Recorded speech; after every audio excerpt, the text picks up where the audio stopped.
He's Nick. I'm Matt. We're Insuphishient. What are you eating? I'm eating some methylated vitamin B. Oh. Because I need to get these energy levels up. Are they bad? Well, I'm not the only one.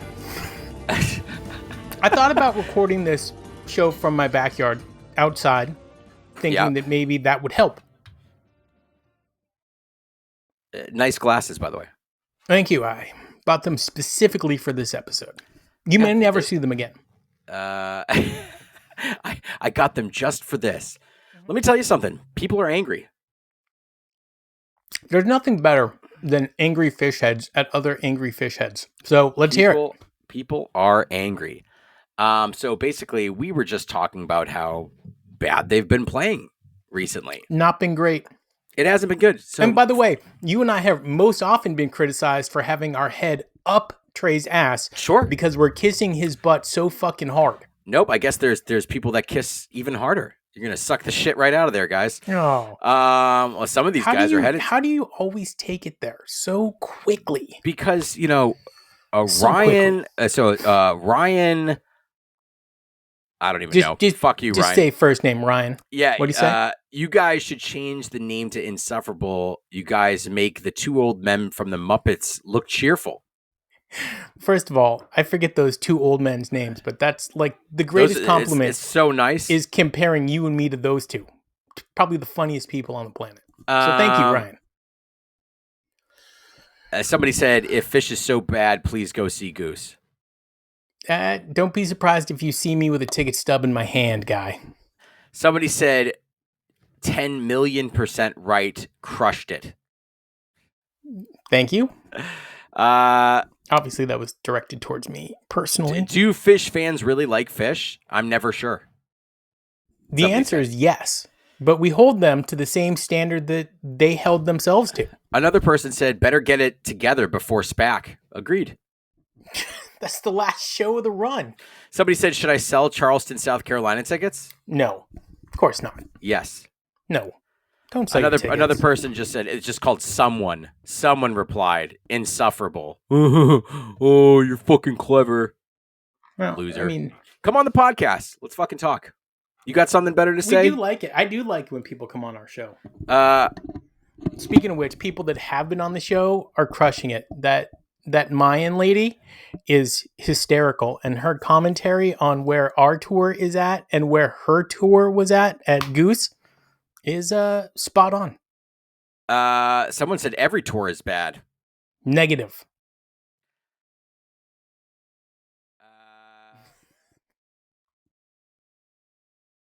Okay. And we're back. Oh, shit. Dude, I'm scared. I love modern technology. I sometimes like modern technology. I like it when I'm recording a podcast. How about that? Ooh. Yes, I do like that. So we got a lot of hate. Man. Actually, yes, we got a lot of hate comments, but we got more likes than we did hate. So guess what, people that are hating? There's a fuckload more people that agree with us than with you. Correct. But, that's part of the beauty of the Phish community, which is they're all willing to die on the hill that Phish can do no wrong. And that's a testament to the culture that Phish created. Good for you, good for them. It's just not where you and I are right now, particularly after 2024. All of the press that they did saying that this is the Renaissance, the rebirth, the new, and then we come into this and it's the old. And so, without further ado, we'll go right into Austin Night 2. No, we can't. Austin Night 2. No, we're not allowed to. They told us not to. Who's they? Everybody on TikTok. They said, I can't. We can't talk about Night 2 Austin? They're like, we stay away from it. No, it's fine. Punch You in the Eye. Song 1, set 1. Moody Center, Austin, Texas. So you and I disagree on this. You thought it was fine. So I like a good Punch You in the Eye opener. I think it's one of the best. It's one of the best openers you can have. Openers of all time. Yeah, agreed. But okay, so during the beginning part, when they usually jam out a bit, they kind of sit in the groove. Clam out. I didn't really particularly care for the way that they did it. They usually like to sit in the groove. They kind of Fishman was doing a lot of fills, which I'm not like totally into. Whatever, but it still was a good punch you in the eye. I thought it was solid. I don't know what your problem with it. Okay, so I'm going to hit this button here. Don't. Okay. All right. When we get to a song that Phish has not played for over a year. You know, you kind of look like Dr. Ock with those That's what I was going glasses. for. Where you look with the But check this out. Oh, you weren't ready for that. You weren't ready for that. Nobody's ready for that. Okay, so punch you in the eye. We started our podcast with just thumbs up, thumbs down, because nobody really cares what you think about how they played a song. I'm going to give it a thumbs up, but at the same time, I was bored. Next. Free. This song is becoming a thumbs down for one of my favorite Phish songs. Well, it's because they're playing it too much. They're playing it too much, and it doesn't vary. They're not having fun. It's just a going through the motions. Still a thumbs up. It's a thumbs up, but yeah, I get it. We got to, just step it back a little bit. Let things breathe, guys. It's so funny because people are just like, I don't understand. Like, do you want them to stick to 30 songs or do you want bust outs? Because you're clearly complaining about both. It's like, no, dude. They're not doing bust outs. I don't know what the fuck you're talking about. These are all still very much heavy rotational songs. But like, what's a fucking bust out other than Paul and Silas? They've got 400 songs, so it doesn't have to be a bust out or a rotation. There's stuff in the middle. It doesn't have to be black For and me, white. a bust out would literally be, crab in my shoe mouth. Okay, they start saying crab in my shoe mouth. That's a bust out. Yeah.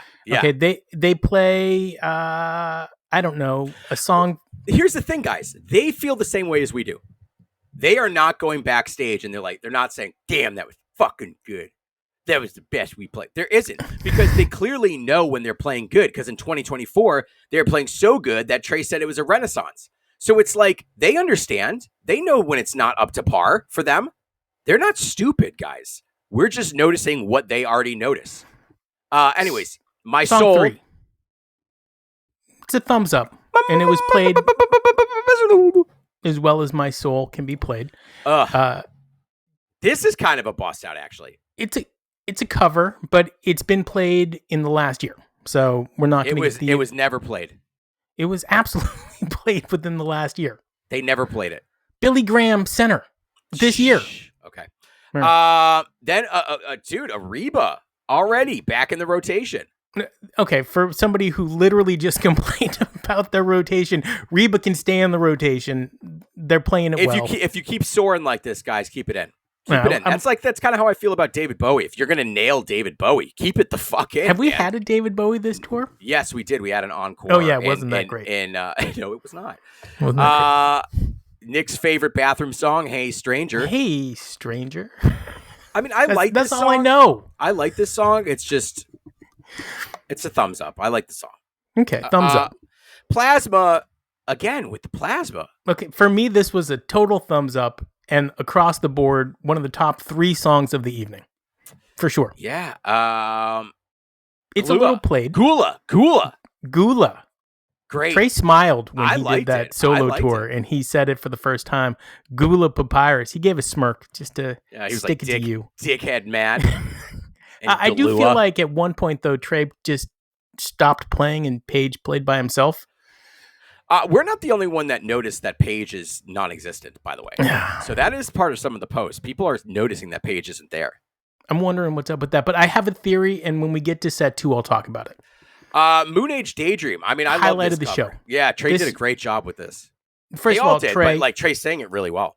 This is the best singing possibly that I can ever remember you doing. Just in terms of trying to sound like David Bowie and absolutely nailing it. Great job. Played really well. It was one of the first times this tour that I felt like Phish was playing at that 2024 level. Yeah. When they were going into it, they were all moving kind of in unison. They have these moments of being like, wow, okay, all right. Like set 2, night 3. Set 1, night 3, SNHU. I was like, wow. Set 2, Moody 1 I thought was really good. Speaking of set 2s. Yeah, okay, so this is where it takes a turn for the worse. This chalked us. I couldn't sing along. This chalked us really bad. It was going so slowly that I couldn't literally sing along with the band, and I'm a chomper. Apparently, it was not good. It was not good. It was not well performed in the set sections, and it was totally dropped in the jam. Totally dropped. Agreed. And this was the first time where I really thought to myself, one particular member of the band sounds thinner than anybody else. Paige was very thin. But it wasn't Paige. I know. It was Trey. I felt like Paige was trying to like start the engine. I was listening to see if I could get Paige's influence into this song, and I couldn't hear it. He's not influencing. It's so bizarre. It's so bizarre. I don't know what's going on. But at the same time, like, he wasn't the thin one. No, it's been. And so they followed up a mediocre at best Chalk Dust with Twist. People liked it. Yeah, apparently people like it. People liked it. Twist, Ruby Waves. I mean, I'm not going to be wrong about this. It sucked. I had a bunch of other people saying that it was 30 minutes of gibberish. More than one person has said that.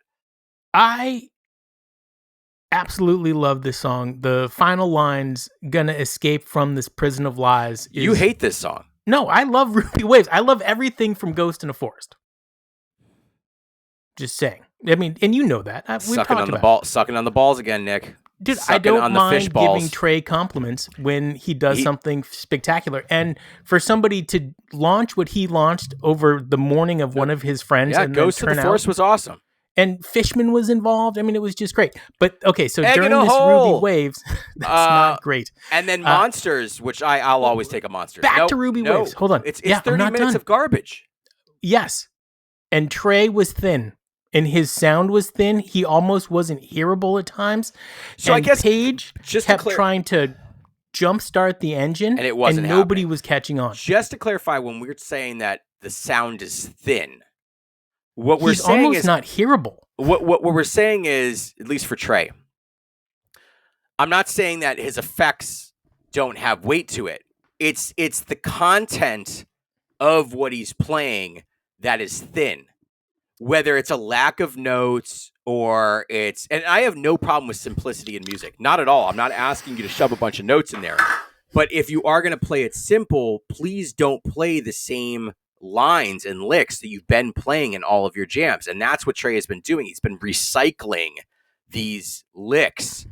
I think he's I am officially 100% putting out my theory, and the issue that the entire band is having is Koa 1.5.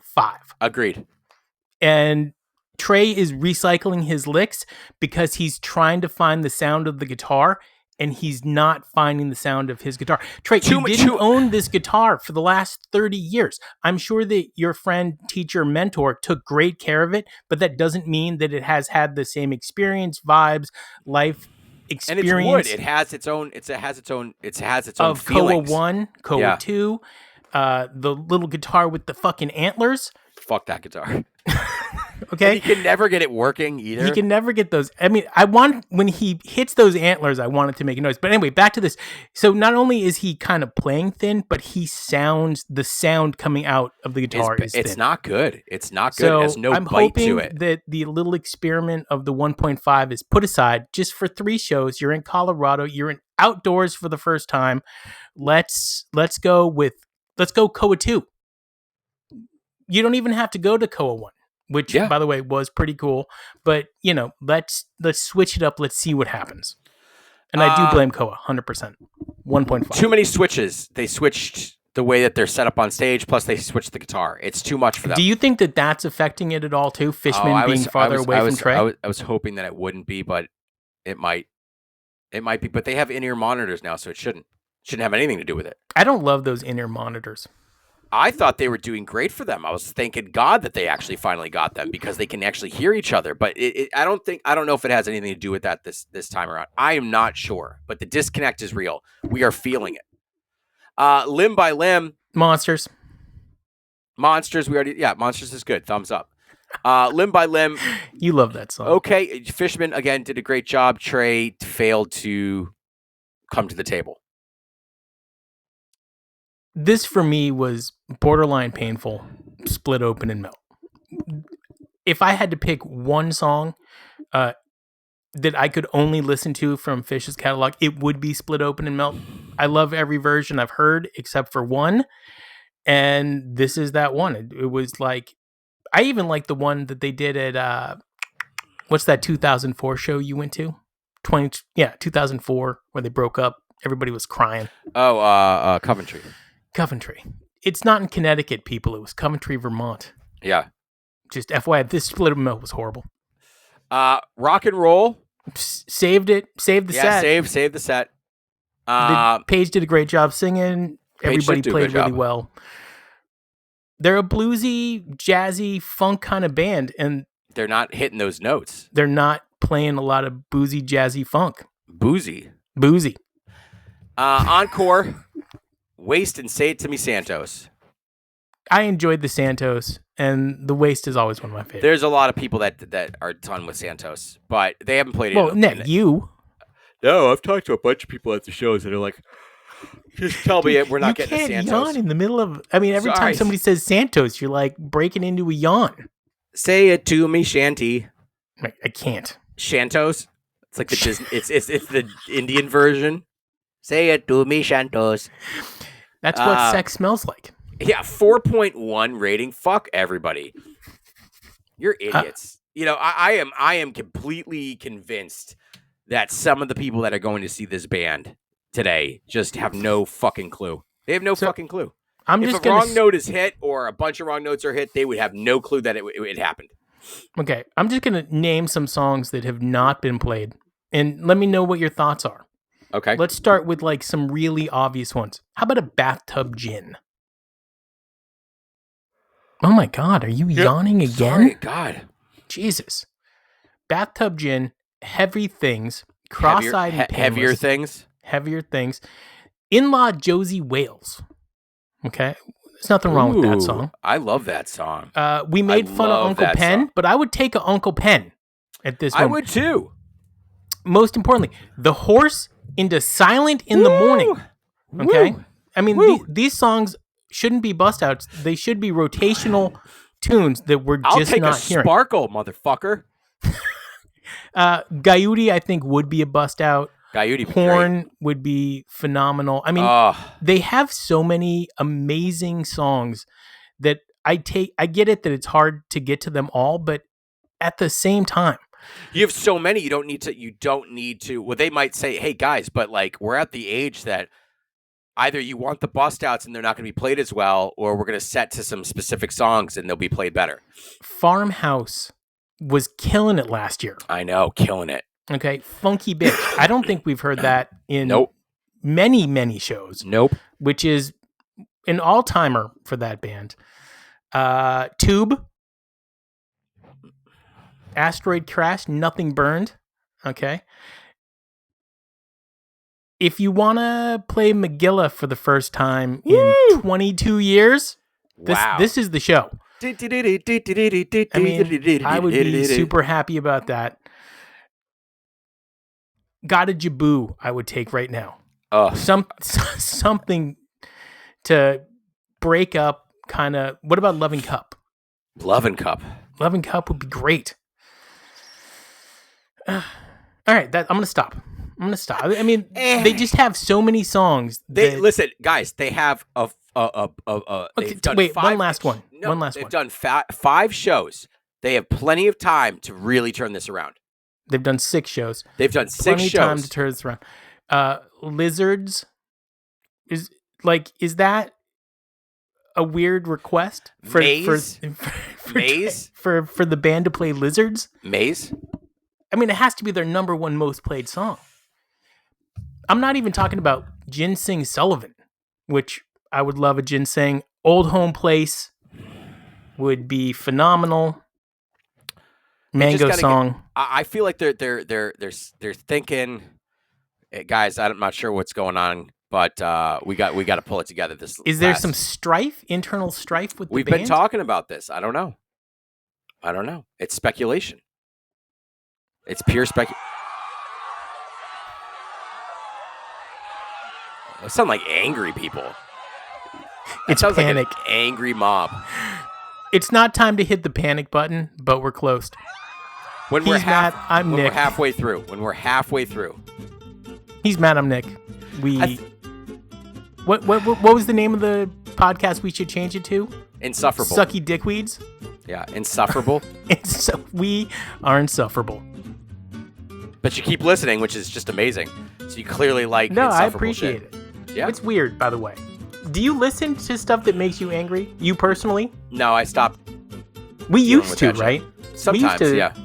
Like back when we spent more time together, we would talk about the stuff that really made us angry. But now I've stopped. Like, yeah, I don't if it's not bringing me some level of happiness, I'm not doing it. By the way, Trey, your dog is really cute. Keep posting pictures. We love of your dog on tour. Paige, I got some shirts for you. Mike, you're currently the MVP with Fishman. In the running, bro. In the running. Fishman might win this year, which is upsetting to me because he's only winning because everybody else is sucking so hard. But no, that's not true. He would be winning. No, he's doing good. In a normal year. He's doing good. But it just sucks that everybody else is, or at least two members of the band are not. Yeah.